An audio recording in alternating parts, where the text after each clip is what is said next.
lately I have been reflecting on my own healing journey, and I thought if I had to start all over again, knowing everything I know today, what would I actually do differently? And I want this video to not be about any quick fixes, because quick fixes is not sustainable in the healing journey. And the truth is that healing really looks like messy. It's messy, it's non-linear. Sometimes it's very lonely, but it is the most beautiful journey back to yourself. So, if I had to start healing again, I would not start with affirmations. I would not start with journaling. I wouldn't even read books. I would start with my body, because that is where everything lives.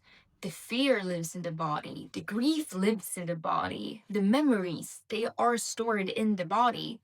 And for so long, I tried to heal by understanding myself, by analyzing, by reading, and by thinking my way through it. But healing, it doesn't really happen in the mind in that kind of sense. It happens the moment your body feels safe enough to let go.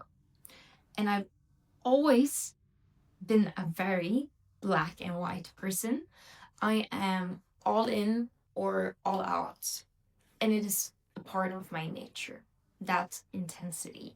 And in many, many ways, it is one of my greatest gifts. It is what has allowed me to build, to create, to transform. But it has also kind of helped me to burn out more times than I can count. And for a long time, I thought healing was something I could achieve. Like if I just learned enough, read enough books, meditated enough, then I would finally feel that peace. So I did what I always do. I went all in, and I went all in into my healing journey. And I pushed myself through therapy, coaching, shadow work, energy work. And I was constantly asking, what is next? What more can I add on top to fix myself? I was looking all over. I was constantly asking and analyzing, why did I feel like that? Okay, I want to dig into that. And of course I learned a lot, but it's a lot of pressure. And I didn't realize that I was healing from the same energy that I was trying to escape. And that was survival. I was I was doing everything right on the surface. I did beautiful, beautiful techniques. But deep down, my body was still in that overdrive. Even when I was resting, my mind was running. When I was journaling, I was judging myself for not feeling healed enough. And I was still chasing the same validation, but now it was spiritual validation. And I measured, oh, how far have I come in my healing journey? And I remember reaching this point where I had nothing left to give. I was running on empty. And even though I felt so drained, so tired, I could not relax. My nervous system did not know how to relax, because for most of my life, slowing down felt very unsafe. I couldn't stop, then everything would fall apart. So, my healing journey didn't start with awareness. It started with surrender. And although I've been on this healing journey and I thought I was on it, it didn't really start until I surrendered. It started the moment I stopped trying to fix myself. So my healing journey did not start with awareness. It started with surrender. And although at that point I thought I had been in my healing journey for years, and to a certain point I was, but it wasn't until I really surrendered that I started this beautiful journey. And it started when I stopped trying to fix myself and just began to feel myself. And that didn't happen through words or goals, it happened through breath, through slowness, through presence. And I want to highlight that healing is not about progress or speed. It is about learning how to slow dance with yourself, how to meet the parts of you that still think rest is dangerous, and to show them very gently that they are finally safe. And there was a moment where everything changed for me. And it wasn't because I had another breakthrough or found another method, but it was that I finally understood something simple, very human. I didn't need to be fixed. I was never broken. For so long, I had been approaching healing like a project, something to improve, something to upgrade, something to perfect. But what I did not realize was that my system had been living in overdrive for as long as I had been alive. That is not an overexaggeration. And when you have been running from survival for that long, slowing down, can you imagine how foreign that would feel? Can you imagine how threatening that feels? So instead of pushing myself to do more healing, I began to listen to my breath, to my body's just very tiny signals, the tension in my chest, the shallow breaths, or the jaw that was constantly clenched. And instead of judging those sensations, I began to ask, what are you trying to tell me? How can I support you? That is when I started to work with somatics, like really work with it myself. And I didn't use it as a tool to control my state. Shocker. I used it as a language to understand my body's wisdom. And the more I listened, the more I realized that my body wasn't holding me back. My body was holding my story. Every contraction, every shutdown, every tear that wouldn't fall, that all was communication. And as I continued to build safety inside my system, something in me started to soften. And that fixing part of my brain, like, it finally realized, like, wait, I can step back a little bit. Because it realized that it's safe to rest now. Everything is not falling apart. It was safe to just be. The world is not collapsing. I'm still here. I'm still alive. And that is when I just knew that I wanted to go deeper. I didn't just want to heal through somatics. I wanted to understand it like fully. So I trained in somatic alignment and I became a practitioner myself. Because when I experienced what it did for me, like how it brought me back to myself, like really myself, how it brought me back to the presence, how it gave me my body back, I knew that I had to share that. I have to share this with the world. And I realized that the body was never the obstacle, it was always the portal. And the portal to truth, to wholeness, and to peace, like once you start listening to it, it will lead you exactly where you're meant to. If I were starting again, I would make nervous system regulation my foundation because you cannot reprogram the mind from a dysregulated body. When I started building a new rhythm for myself, I realized that healing wasn't going to come from doing more. It was going to come from doing differently. And that meant learning to feel instead of trying to control. And one of the tools that really changed things for me was EFT tapping. And for me, tapping became a way to expose myself, not to pain, but to truth. EFT tapping is a form of exposure therapy, but in a very safe container, because instead of suppressing or overanalyzing what you feel, you can finally bring the emotions up to the surface. And you bring them up very gently at your own pace and using your own words if you work with a practitioner. And I would sit with myself and I would say things like, even though I feel anxious right now, I deeply and completely love and accept myself. And I meant it. Not because I believed it fully at first, but saying it out loud began to rewire something in me. It made my body feel seen. Breathwork also became a huge part of my process, and not the kind that's explosive or performative.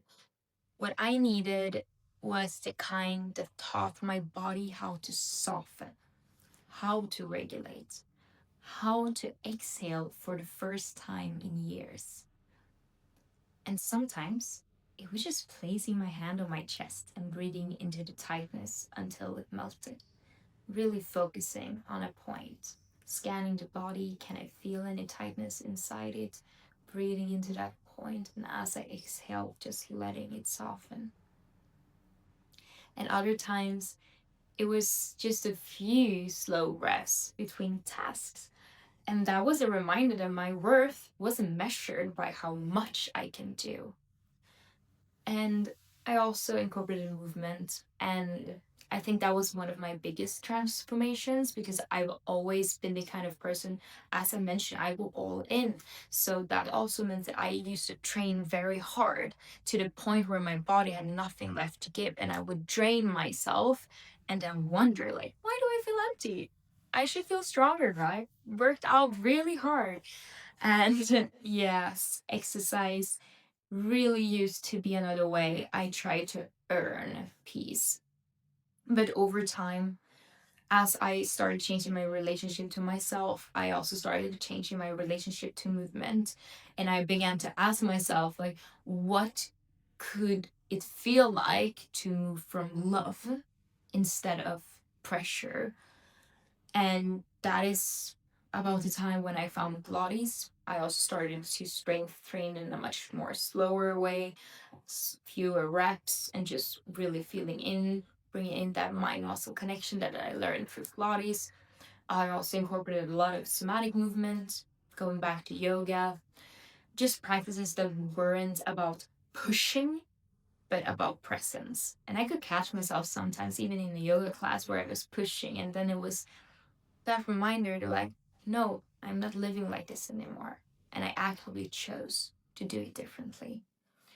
And all of that really taught me to listen, how to inhabit my body instead of trying to perfect it.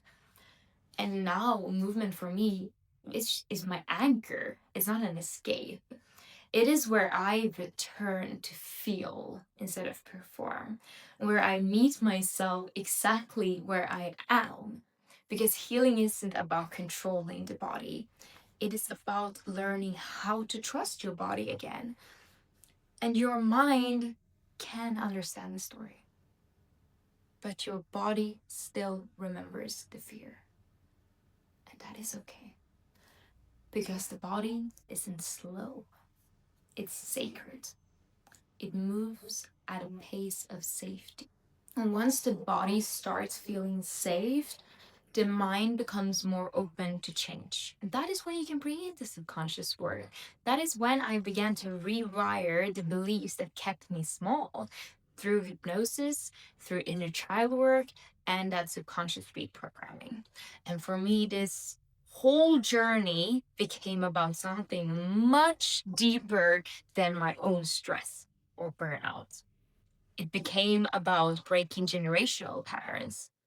I started realizing that some of the things I was feeling, some of the pressure, the fear of just slowing down, or the need to constantly prove myself, that wasn't fully mine. They were inherited. It was passed down through silence, through survival, through family systems that didn't know safety, that only knew endurance. And I come from a lineage of strong women. And when I mean that, I mean women who tried to carry everything themselves, who kept going no matter how tired they were, because for them it wasn't another option. And I love them for that. Their strength is in my blood, but so is their exhaustion.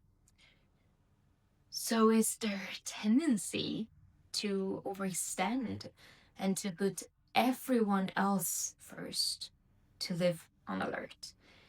And one day I just realized, like, I was continuing their story. I was not changing it. And that realization broke me open, because I understood that if I didn't learn to live differently, if I didn't learn to feel safe in rest, then I would pass the same patterns forward, just in a different form. So my healing stopped being about just me. It became about my future, about the next generation and the energy that would come after me. And I wanted to be the one who stopped running, the one who could breathe, the one who, for the first time in my lineage, broke this generational trauma, the one who could model safety instead of survival. And that meant I had to start reparenting myself. I had to give myself the safety and compassion that I never received. And it wasn't dramatic, it was very simple. I was choosing to stay with myself when I felt triggered. It was could look like, instead of rushing during my dinner, staying present with it, making my dinner slowly. And I learned to speak to myself like someone I loved, not someone I was constantly trying to fix. And I had to learn how to mother myself in the moments I used to abandon myself, to become the safe place that I always needed. And that is what generational trauma really looks like. It is not loud, it is not about confrontation, it is about quietly choosing to live differently. It is about creating safety where there used to be chaos, and just letting that safety ripple forward through your body, your relationship, through your work, and also through your future children. That is how cycles end. Not through force, but through softness. When you reprogram the subconscious, you don't force yourself to think positive. You create new emotional associations. You create safety with rest, worthiness with love, trust with the unknown. If I were starting again, I would build my healing around rhythm, not perfection. And these days, my healing is not something I do. It is something I live through the small rituals that shape my day. And they are not about discipline, they're about devotion. And it's about devotion to how I want to feel. So my mornings, they begin very slowly. Before I even look at my phone, I make a warm lemon water, and sometimes with a little bit of aloe, sometimes with some sea salt. And yeah, I really just tune in and feel into what I need that day. And I drink it quietly, and usually I drink it in front of a window because I find it feels very comforting to have that daylight just gently entering my eyes. I feel it's like a signal to my body that the day is beginning gently. And I usually have my first meal within about 30 minutes of waking, and still I haven't even checked at my phone by this time. and I usually eat something very grounding, nourishing, just to stabilize my blood sugar and reduce cortisol. And I know that that little small act alone have changed so much in my energy. It has reminded my system that I'm not waking up in survival mode. Like, I'm waking up into safety. And after that, after my meal, I usually do a little bit of movement, and currently I'm doing a fascia and lymph flow, and it's not really a workout. It's more like a conversation with my body. And I use slow, intentional movements just to release tension and to get energy circulating again after you have been sleeping. And some mornings I play my favorite music and just move however my body wants to, and not to burn calories, but to feel alive. And other days, I'm just in the quiet, maybe hopping on the place. And it is just my way of saying, like, I'm here, I'm listening. And once I've moved and nourished my body, I journal a little bit, not pressure. I don't do this every day. And I don't journal to fix or plan, I journal to listen. So, doing this every morning, like I sit with my matcha or my tea, and I just let my pen move very slowly. And as I said, I don't do this every morning. And some days it's reflections, other days it's just words that help me digest what I'm feeling. And that has become my way of meeting myself before the world meets me. But it's also very important for me to not keep that as like a strict thing that I have to go back to, like another stressor on top of another thing. So yeah, I'm just sharing some of my things, and if it resonates with you, you can incorporate it. But I want to highlight that don't stack routines over routines just to kind of feel something. Like, start very gentle, start very slow. Don't just push everything in your face at once, because you will not feel safe doing that. And one of my favorite rituals lately is body oiling, like self touch. Like, after I've been taking a shower, I warm my oil and I massage it into my skin, and I do very slow, intentionally, and I trace my collarbones, my arm, my stomach. And as I do that, I whisper or just very quietly in my mind, gratitude to my body.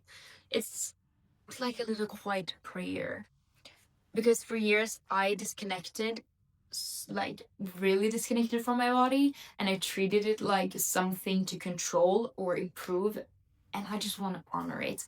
I i want to honor it like it is something sacred, because it is. And that daily act has reconnected me with, yeah, with myself more than anything else. It is like a little softness in physical form. And some nights I love to go for a little reflection walk. And I don't bring my phone with me. I don't count my steps. I used to. But I leave my phone at home when I go out. I don't listen to music, I just walk. And I feel how the air touches my skin, how the world slows down, the colors, the textures. I look up, I look around, and I hear my thoughts. And sometimes, like, I just process the day, and sometimes I talk to life or God and I ask for guidance. Or other times I just watch the sky literally change colors and remember that I'm part of something much bigger than my to-do list or my issues.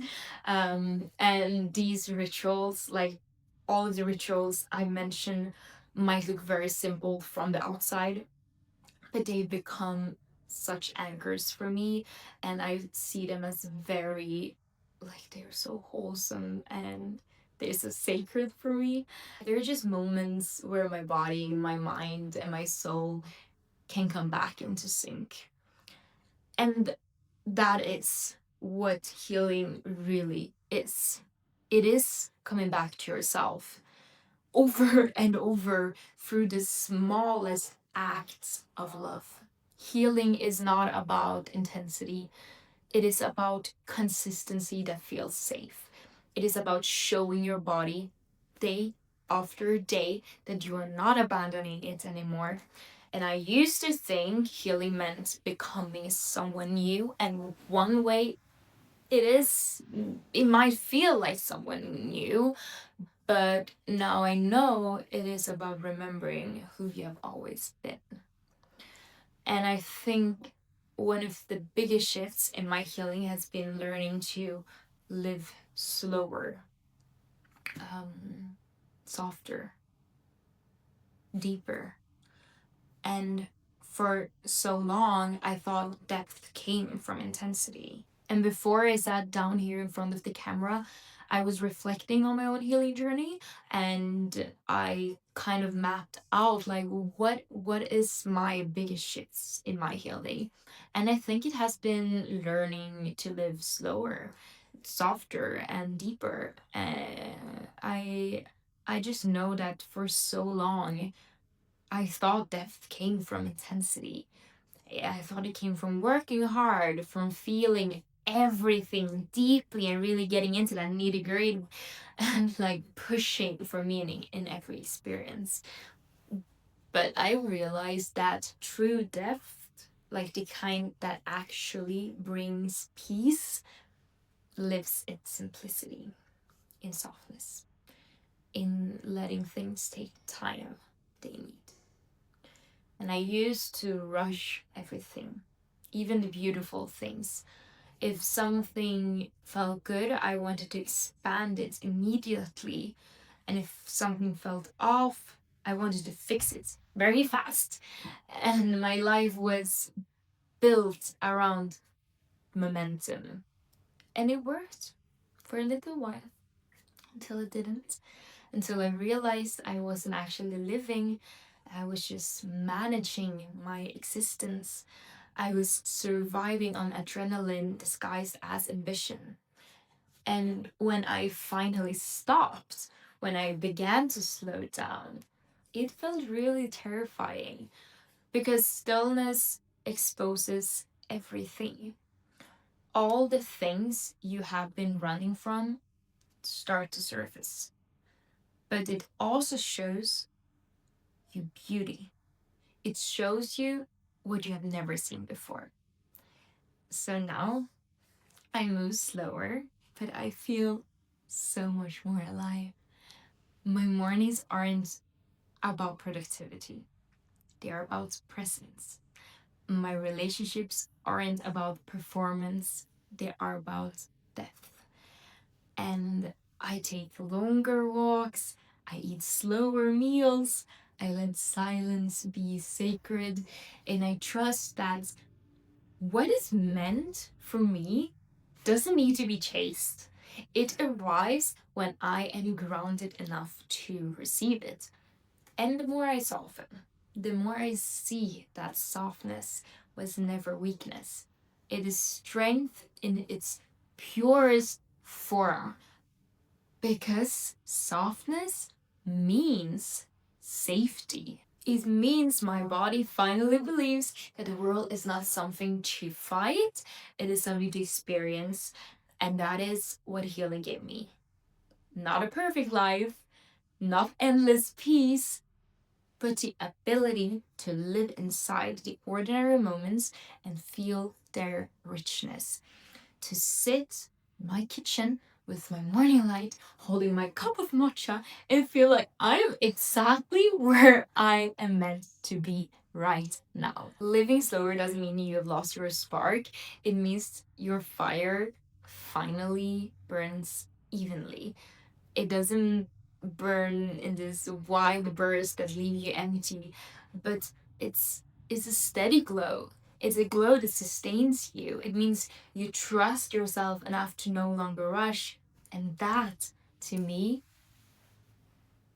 it's freedom. Wholeness isn't the absence of pain. It is the presence of awareness and the ability to hold yourself through it. And if you are on your healing journey right now, please know that you are not behind. You are right where your nervous system feels safest to be. And that is okay. Start with your body. Breathe. Feel. Rest. You are not broken. You are remembering your way home. And if this video resonated, listen to my podcast, Alignment by Tuba, or reach out if you're curious about somatic and subconscious alignment sessions. This is the work that changed my life, and I know it can change yours too.